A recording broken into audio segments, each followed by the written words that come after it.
Velkomin, allt í lagi, vindum okkur beint í þetta. Í dag ætlum við að brjóta til mergja rökfræðina bak við framtíðartíðir í ensku.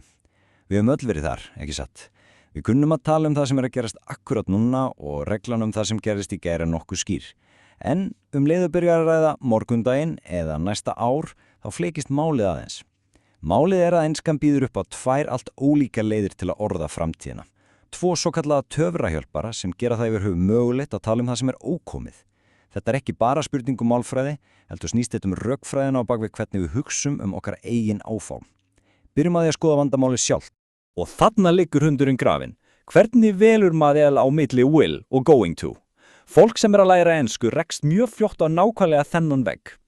Ólíkt fortíðinni sem einfaldlega frágengin eða nútíðinni sem bara föst í, þá framtíðin eitthvað sem hefur ekki ennþá gerst. Og það krefst þess að við veljum mjög ákveðna stefnu í málinu til að koma því til skila hvers konar framtíðir verið að ræða. Maður getur sem sagt ekki bara grípið ykkur orða handa hófi, það þarf að taka rökrétta ákvörðun. Svo aðalatriðið þetta hérna. Framtíðin krefst hjálpar, hún gjörsamlega kallar á þessa töfrahjálpara eins og heimildinar okkar kalla þá. Báðir þessi hjálparar beina sjónum okkar af framtíðinni, það á þeir sameiginlegt. En, og þetta stórt en, þeir verða að vera notaðir við mjög ólíkar aðstæður, ruglum þeim endilega ekki saman. Annar vísar á ákveðið hugarástand en hinn eitthvað allt annað. Tökum þetta skref fyrir skref og skoðum fyrsta hjálparan. Fyrsti hlutin skipulaða framtíðin. Við jú öll með plön. Stundum allur dagurinn nákvæmlega skipulagur niður í minnsta smátriði, það ekki? Og það akkurat þar sem þessi fyrsti hjálpari mæti til leiks. Svo hvernig virkar þetta?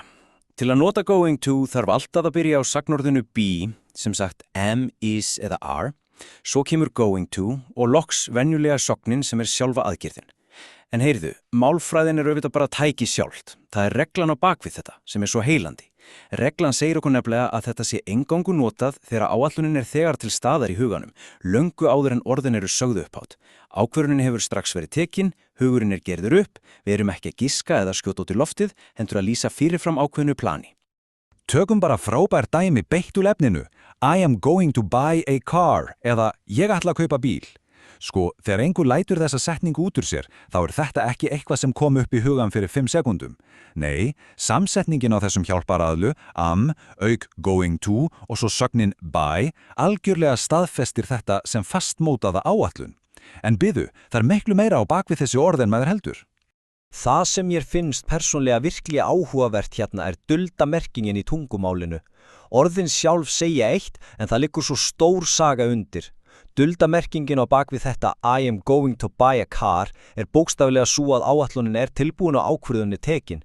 Kannski búið að leggja fyrir, skoða markaðinn á netinu og meira að segja bera þetta undir fjölskutuna. Bara það eitt að segja going to dugar til að segja hlustandanum þessa dýpri sögu undirbúning og festu. Við skulum kíkja á annað, mjög lifandi dæmi. She is going to visit London. Setningin rennur auðvitað alveg ótrúlega ljóflega. En aftur, hún gerir miklu meira en bara hljóma vel. Hún sendir skýr og afgerandi skilaboð raunveruleikann. Við sjáum formúluna is, hjálparan, going to og aðgerðina visit. Og enn og aftur vitum við að það ákveðin forsaga að baki. Eitthvað átti sér stað í fortíðinni sem mótar nákvæmlega þessa yfirlýsingum framtíðina. Og þetta svo gríðarlega myndrætt.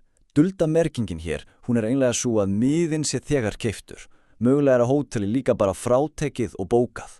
Þetta alls engin fjárlegur dagdraumur að kannski einhvern tíman ef veðrið gott fari hún til London.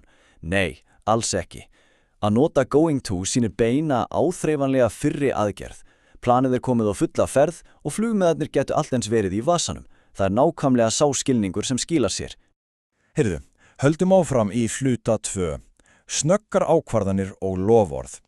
Hér kveðjum við þessa vel skipulögðu tilveru algjörlega og bjóðum hvatvísina velkomna. Til að grípa þessi stuttu, óvendu augnablik, þá mætir annar töfrahjálpari til leiks. Og þar höfum við hann, will. Reglan afskaplega einföld. Maður notar will plus venjulega sagn. Engar flækjur, ekkert sagnorð sem breytist. En hvenar nákvæmlega grípum við til hans? Jú, reglan segir, notaðu will þegar það nákvæmlega engin áætlun til staðar. Hugsum okkur eitt andartak þar sem eitthvað óvænt skellur á og viðbröðin fæðast á broti úr sekundu. Þarna eru ákvarðanirnar teknar algjörlega hér og nú. Við skulum setja þetta í dálítið hversdagslegt samhengi. Setjum upp smá atburðarás. Segjum að við séum að slaka á í sófanum eftir langan dag, bara lesa bók eða glápa á sjónvarpið, algjörlega í eigin heimi. Svo, upp úr þurru, ringir síminn skyndilega. Og trúið mér, þetta var svo sannarlega ekki í planinu.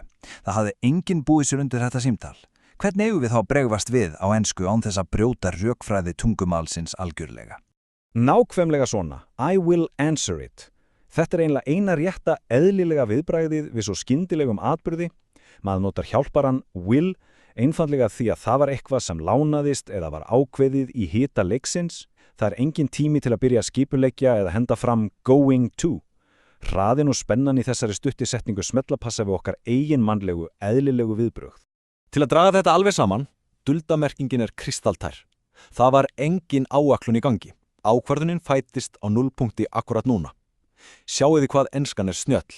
Hún gerir hlustandanum fyllilega ljóst nákvæmlega hvenær hugmyndin var til bara með því að velja þetta eina litla hjálparorð. Það var ekkert undirbúningsferli fyrir þetta símtal. Það verður auðvitað fáranlegt í þessu samhengi. Will svo sannarlega verkfærið fyrir hið óvænta. Og þetta fallegt, will býr líka yfir allt annari hlið. Skoðum þessa síhildu setningu. I will always love you. Við könnumst öll við þetta úr tónlistinni, ekki satt? Það var eiginlega bæði einkennilegt og dálítið vélrænt að heyra einhver segja I am going to always love you. Af hverju? Jú, vegna þess að tilfinningar og loforðum eilífunina lúta allt öðrum lögmálum en að hoppa út í búð eða bókaferð til London. Það sem skiptir meginmáli hérna að orðið will grípur utanum tilfinningalegar skuldbindingar okkar. Duldamerkingin nefnilega bara þessi. Þetta loforð. Þegar fólk gefur á sér loforð það ekki að vinna upp úr Excel-skjali eða innkaupalista. Það verið að lýsa yfir vilja og hollustu til framtíðar. Og loforð alltaf undantekningarlaust heima undir verndarvæng will. Það gefur þeim þyngdina sem þau þurfa. Kíkjum núna á hluta 3 sem við gætum kallað neitanir og færsluleikin. Því auðvitað þurfum ofta að geta neita hlutum og við verðum að geta spurt spurningar. En hvernig gerum við það nákvæmlega í þessu enska perfi án þess að missa alveg þráðinn? Sko, það að segja nei framtíðina næstum því stærðfræðilega einfalt. Til að snúa fullyrðingu yfir í neitun nóg að grípa þetta litla gagnalega orð not og sjáta því beint inn hjá hjálparanum. Fyrir going to lítur þetta svona út. I am not going to sleep.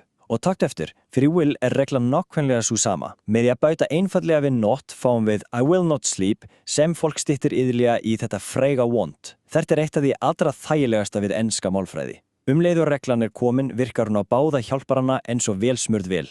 En hvað svo þegar varpa á fram spurningu? Jæja, efnið okkar lýsir þessu í raun bara sem léttum leik, svokölluðum færsluleik. Og mér finnst það persónlega frábær nálgun til að festa þetta í minninu.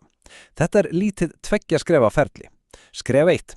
Við byrjum á venjulegri setningu, algjörlega hefðbundni fullyrðingum framtíðina. Skref 2 þar sem galdurinn gerist. Við tökum fyrsta hjálparan og færum hann reynlega alveg fremst í setninguna. Við bætum engu nýju við. Við erum í rauninu bara að endurraða byggingarkubbanum á borðinu. Skoðum hvernig þetta kemur út. Útkoman úr þessum litla færsluleik svo kristaltær. Setningin you are going to sleep verður að are you going to sleep af því að hjálparinn hoppar einfallega alveg fram fyrir. Og setningin you will help me breytist jafn auðveldlega í will you help me? Það eina sem tekur raunverulega breytingum röðin sjálf og svo auðvitað tónin í röddinu okkar í lokin til að undirstrika að verið sé að spyrja. Svona viðhaldum við réttri málfræði og þessari djúpu merkingu sem við vorum að ræða áðan. Allt í lagi, þá við loksins komin að hjartamálsins. Hluti 4, stóri munurinn. Ef draga á aðeins eitt einasta atriði út úr allri þessari yfirferð okkur í dag, þá það akkurat þessi sterka andstæða á milli valkostana tveggja. Hér höfum við það svart á hvítu, beinin og algjörlega miskunnarlaus samanburð. Öðrum einn erum við með going to. Ég skipulaði þetta í gær, ég veit upp á hár hvar ég mun gera. Það yfirvegað, skipulagt og nákvæmt. En hinum einn mæti svo will. Ég skipulaði þetta alls ekki, ég var bara bókstaflega að ákveða mig núna. Það hvattvíst, skyndilegt og snýst miklu frekar að grípa andartakið eftir því sem lífið gerist. Þetta nefnilega hægt að snúast þurrar kennslubókareglur, þetta snýst algjörlega að velja nákvæmlega rétta blæbrigðið fyrir það hvernig við hugsum. sem skilur okkur eftir með þessa loka hugsun og hún dálítið djúp. Þegar við horfum fram á veginn framtíðin okkar yfirhöfusva vandlega mútuð áætlun þar sem flugmiðarnir nú þegar komnir í hús eða hún kannski frekar röð af óvæntum, skyndilegum ákvarðunum sem bara bíða þess að gerast, rétt eins og sími sem fer allt í einu að hringja út í hotni? Svarið auðvitað stór blanda af hvoru tveggja fyrir okkur öll, en nú við að minnstakosti algjörlega vopnuð til að geta rætt báðar hliðar málsins óafindanlega á ensku. Takk kærlega fyrir að kafa ofan í þetta með okkur í dag, það hefur verið frábært að brjóta þetta svona vel niður. Takk fyrir að horfa. Haltu áfram að læra með Slowingo.